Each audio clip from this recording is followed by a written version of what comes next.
Hey everyone, welcome back to the Ultimate Migration channel. Today we're covering the Prospective Marriage Visa, Subclass 300. If you're engaged to an Australian citizen or permanent resident, this one's for you. The Subclass 300 is a temporary visa that allows you to come to Australia, specifically to marry your prospective spouse. That means an Australian citizen, permanent resident, or eligible New Zealand citizen. It's also a practical option for couples who haven't lived together yet, or who have personal or religious reasons for not doing so before marriage. It gives you that time together in Australia before you take the next step. Once you're granted the Subclass 300, here's what you can do. You can live, work and study in Australia for 9 to 15 months from the grant date. You can travel in and out of Australia as many times as you like while the visa is valid. And you can include eligible family members either when you lodge or add a dependent child before the visa is decided. Now let's go through eligibility, and there are a few things you need to know. First, you and any family members applying with you must be outside Australia at the time of lodgement. Second, your prospective spouse is your sponsor. They must be an Australian citizen, permanent resident or eligible New Zealand citizen. Both of you must be 18 or older, and you must have met each other in person as adults. Third, your relationship can be same or different sex. What matters is that you genuinely know each other personally and intend to get married. You'll also both need to meet health and character requirements, including police certificates, which are valid for 12 months from the issue date. Now, this is where a lot of people get stuck. The evidence stage. Let me break it down clearly.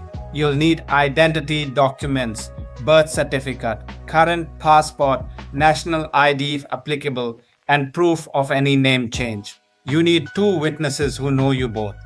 If they are Australian citizens or permanent residents, they complete Form 888, a statutory declaration.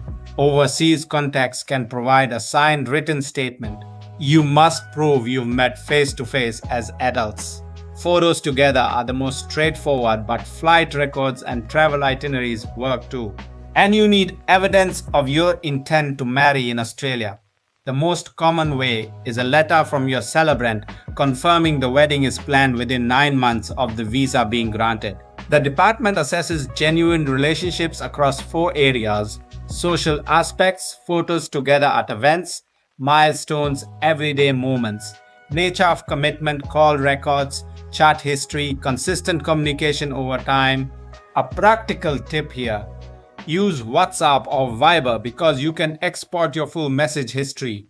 That's far easier than screenshotting Facebook Messenger. Third, household. You haven't lived together yet, but include a statement about your plans, where you'll live, how you'll manage your home together. And fourth, financial aspects. The department puts real weight on this.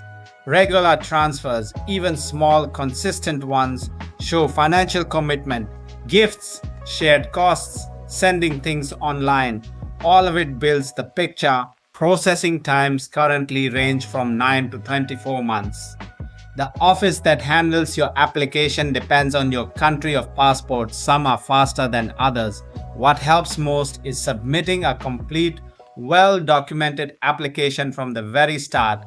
The visa application charge for the main applicant is AUD $9,365. Additional fees apply for family members. On top of that, budget separately for health checks, police certificates, and biometrics. One thing worth knowing: if you marry and lodge the partner visa before your Subclass 300 expires, you pay a reduced partner visa fee.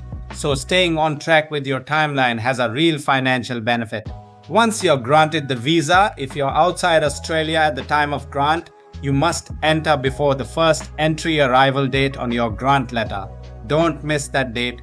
And critically, you must marry your prospective spouse before the visa expires. Marriage can happen in any country as long as it's valid under Australian law.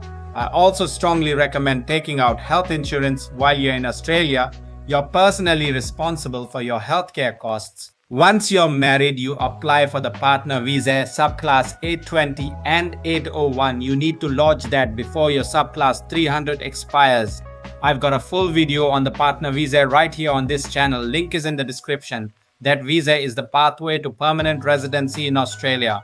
So that's the Prospective Marriage Visa, Subclass 300, everything you need to know.